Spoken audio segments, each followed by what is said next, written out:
Oi, você tá afim de pedalar, mas só com um pouco de medo da violência no trânsito da sua cidade? Então assista essa entrevista com o JP Amaral, fundador do Bike Anjo, uma ONG de voluntários que ensinam pessoas a pedalar de bicicleta pelas cidades. Assista essa entrevista, pega a sua bicicleta, não tenha medo, vem pra rua.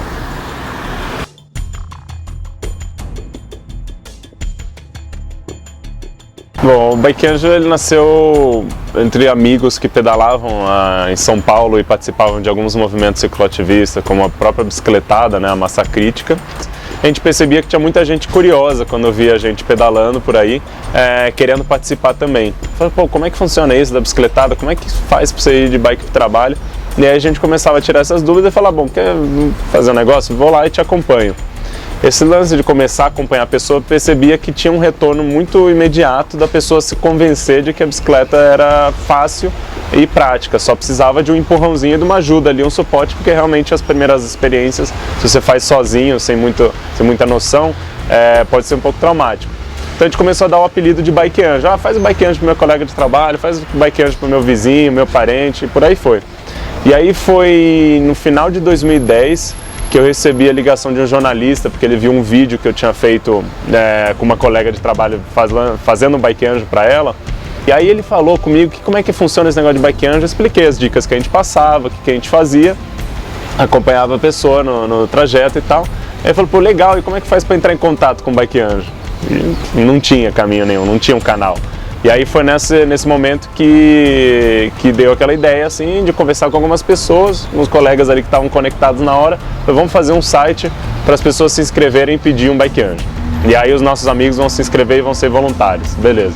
Começamos assim. Aos poucos o negócio foi crescendo e aí de repente um rapaz que eu não conhecia de Recife entrou em contato querendo fazer o Bike Anjo lá. De repente outra pessoa do Rio também querendo fazer o Bike Anjo por lá. E aí, meu Deus, como é que a gente ia lidar com tudo isso? E aí foi aí que a gente começou a ver que tinha potencial não só para São Paulo, mas para várias cidades, começar o Bike Anjo e replicar esse projeto em várias cidades. Então a gente comenta que foi nesse momento que a gente descobriu que era como se fosse uma organização descentralizada. E o resultado que a gente tem aí em mais ou menos quase 3 anos de existência é de estar em 80 cidades, né? Chegando a 90 cidades no Brasil. Estamos com 800 Bike Anjos nessa rede.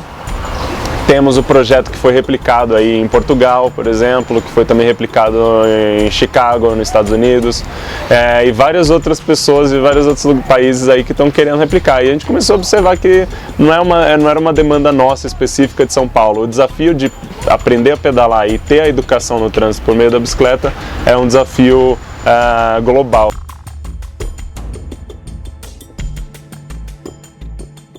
Cidades em que tem um certo grau assim, de caos e de uso exagerado do automóvel, cidades que tinha realmente estava chegando o caminho aí para um colapso, né? As primeiras cidades chegaram e as que são as mais intensas hoje no movimento do Bike Anjo são as que mais sofrem por esse caos aí, que é Belo Horizonte, Recife, Rio de Janeiro também, Brasília está com um movimento muito forte por lá, Salvador em um certo ponto também participam bastante. Então você percebe que são capitais que estão seguindo um modelo errôneo aí de planejamento e mobilidade e agora estão sofrendo as consequências. Conforme for aumentando assim o congestionamento da cidade, um dos reflexos que acontece é ter um aumento do uso da bicicleta. Independente se tem estrutura cicloviária ou não, ou se tem a cultura da bicicleta naquela cidade, se tem subida ou não, se tem um clima favorável ou não, as pessoas começam a usar a bicicleta, porque chega nesse ápice aí de realmente a pessoa falar assim, eu acho isso um absurdo, não aguento mais andar nesse congestionamento, preciso encontrar uma solução. E muitos buscam a bicicleta como solução. Então acho que esse foi um dado importante para perceber que realmente é nessas cidades que o Bike Anjo tem atuado mais forte, assim, é uma característica comum bem interessante.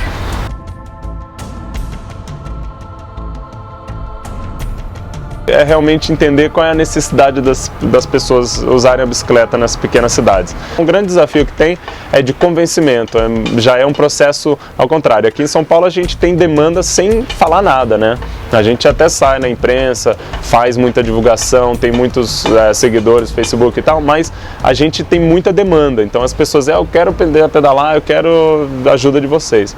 Para as cidades menores, esse processo não acontece tanto, então eles têm que trazer ofertas do porquê que as pessoas gostariam de pedalar ali naquelas condições. Então a gente vê que o maior desafio de pequenas cidades que querem começar o Bike Angel ou mesmo querem ensinar a pedalar é trabalhar essa comunicação para atrair mesmo as pessoas para entenderem que aquilo é importante, para não esperar chegar no colapso, né?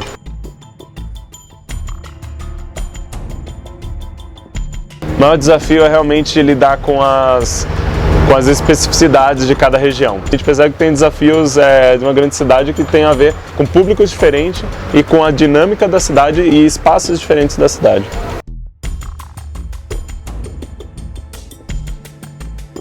No primeiro ano de existência do Bike Angel, a gente recebeu um e-mail, um pessoal de Portugal, de uma organização que é como se fosse uma associação de ciclistas de Portugal que chama MUBI. E eles estavam querendo fazer o projeto do Bike Angel lá, com o nome de Bike Buddies.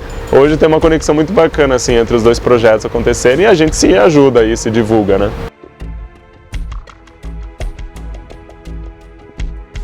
A verdade é que a gente sempre fez muita coisa assim no espontâneo, né? Essa coisa de ampliar as cidades. A gente fez um sistema automatizado que permitiu as cidades se inscreverem.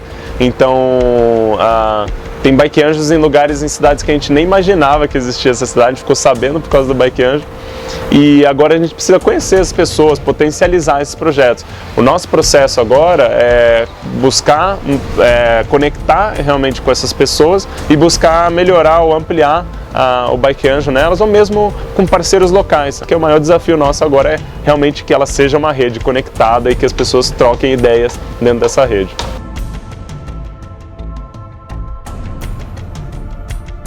Sei lá, acho que uma vez por semana, uma vez da semana eu venho para o trabalho de transporte público.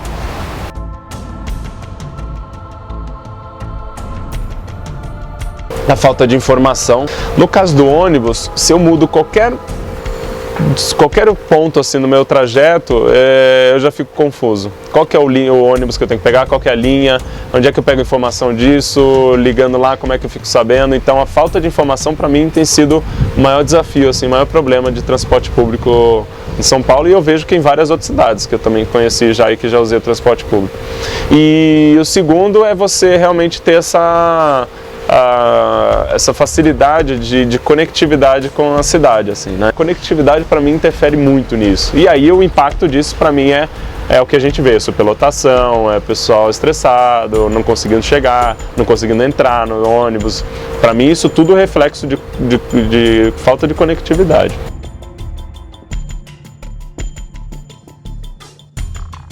O Bike Angel tem começado a fazer uma conversa com órgãos públicos, não só em São Paulo como em outras cidades, e tem sido realmente uma discussão interessante entre os Bike Angels, de falar, bom, a gente vai entrar nesse meio político, assim, mas a gente tem percebido um papel importante com o Bike Angel, que era conversar com órgãos públicos para dinamizar melhor e sistematizar aquilo que a gente faz voluntariamente.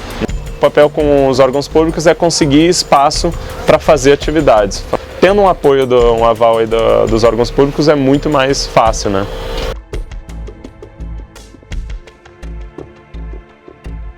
Bom, o primeiro ponto é que esse conselho já existia, mas ele foi totalmente desmobilizado, né, pela gestão anterior. Por causa da manifestação, teve uma movimentação, uma agilidade aí da prefeitura para retomar esse conselho, para discutir e para fazer levar esse assunto aí de novo, resgatar esse conselho para ter uma participação maior. Então esse foi um ponto assim de questionar o processo, né? Então por isso que a gente solicitou, bom, queremos audiências públicas para discutir claramente qual é o papel do conselho e não simplesmente constituí-la do nada.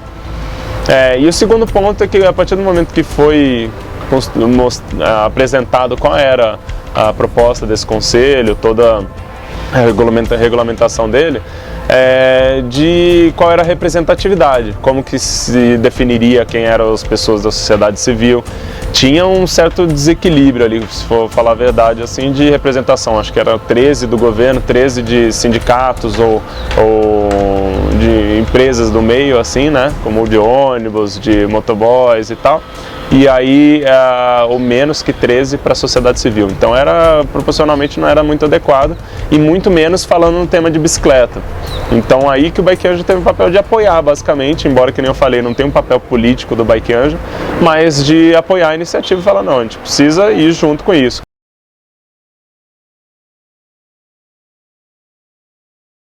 Eu já tive carro, minha adolescência foi bem aquela coisa de chegar aos 18 anos e conseguir tirar a carta logo aos 18 anos e ter uma liberdade ali no meu bairro, era da Zona Sul, então tudo que eu fazia ali era meio que próximo, então eu me sentia muito independente por causa do carro. E aí foi quando eu comecei a minha fase de faculdade que eu comecei a ter a dependência mesmo do carro, em vez dessa independência, que foi ter que me deslocar 40 km para ir para a faculdade, que era perto do aeroporto de Guarulhos, e fazer isso todo dia, né, vai e volta. E aí comecei a fazer transporte público, que também era demorado, mas pelo menos eu tinha meu tempo ali para ler, para fazer algumas coisas, e até que era adequado no trajeto que eu fazia. E aí foi quando eu comecei a me envolver com a bicicleta também, comecei a alternar mais com o transporte público e bicicleta. Quando eu via, eu usava a maior parte da semana transporte público, chegava o fim de semana eu só queria ir pedalar, fazer as atividades tudo de bike, ir pra balada de bike, fazer tudo de madrugada de bike, assim, curtia, comecei a curtir o mundo da bike. Aí o meu carro tava assim, aquela situação, né, de pneu murcho e tal, e eu falei, não dá mais. Então foi um processo de desvencilhar. E isso, inclusive, resultou em eu não ter mais carta, assim, né? Minha carta está vencida desde 2009, né? Mas realmente não vi, assim, depois disso, uma necessidade de ter um carro ou ter mesmo a carta para usar o carro com tanta frequência, assim.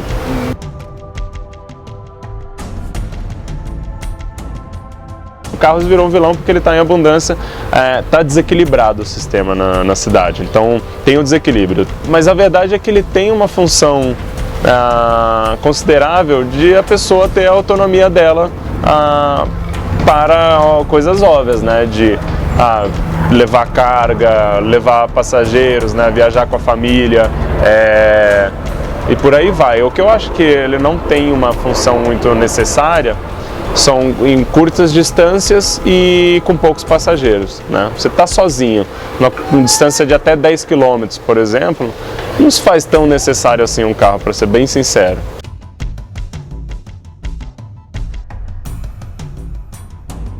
Mini carros, ele tem uma função interessante de otimizar espaço, e isso é bem interessante. Quando você vê um carro que só tem 2 lugares, que cabe facilmente, em vez de você ter uma rua que tem 10 carros só estacionados ali, você tem menos carros daquele, e o resto do espaço das vagas de estacionamento pode ser usado para outras coisas, inclusive para bicicletário, que tem pouquíssimos em São Paulo.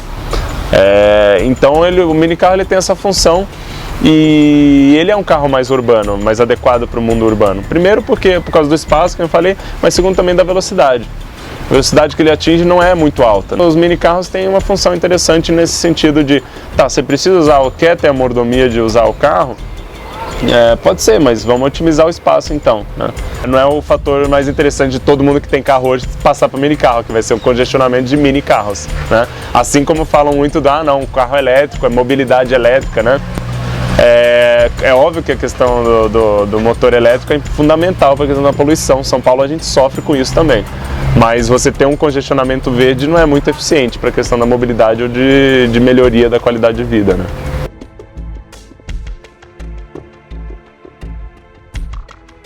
Pedala com a gente um dia só, ou uma manhã só. Porque a verdade é que, no final das contas, ninguém se convence pelo fator não, só vou pedalar quando tiver uma cidade plana, com clima bom e não sei o que, tudo certinho.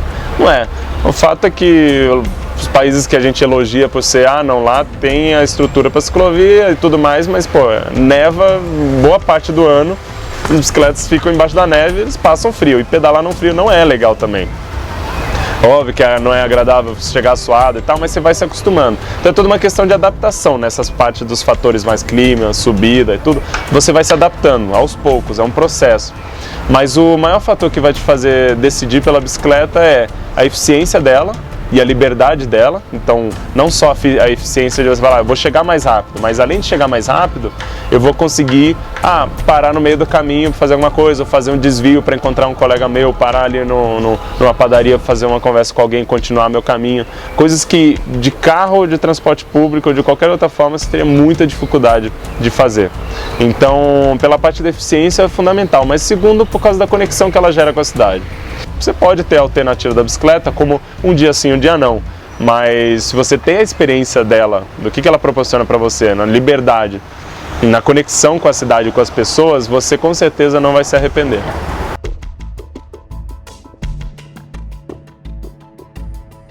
Se questiona muito no Brasil a legislação para bicicleta elétrica, ciclomotor, se é ou não é, se tem que ter habilitação, se tem que andar todo equipado de capacete que nem moto. Isso para mim eu acho que é uma discussão importante, mas ela é paralela. Assim. Se a gente tem isso como uma solução, ela é um transporte mais limpo e mais eficiente, mais eficaz para a cidade do que um carro, ela deve ser inserida sim nesse contexto, assim como uma solução para a mobilidade urbana e para tirar as pessoas do carro. Então, mas o mais curioso é que eu já vi dos casos que eu conheci, as pessoas saem do carro e transferem para a bicicleta elétrica, que é uma mudança gigante, e com o tempo ela vai começando a perceber, poxa, mas é pesada essa bike elétrica, né? Vou experimentar com a bike normal também, e ver que é possível também ir com a bike normal. Ela tem funções específicas, importantes, e tem muita gente falando inclusive das subidas, né, em São Paulo, que vai poder utilizá-la com mais eficiência, com mais praticidade. Então ela tem essa parte sua parcela de contribuição sim.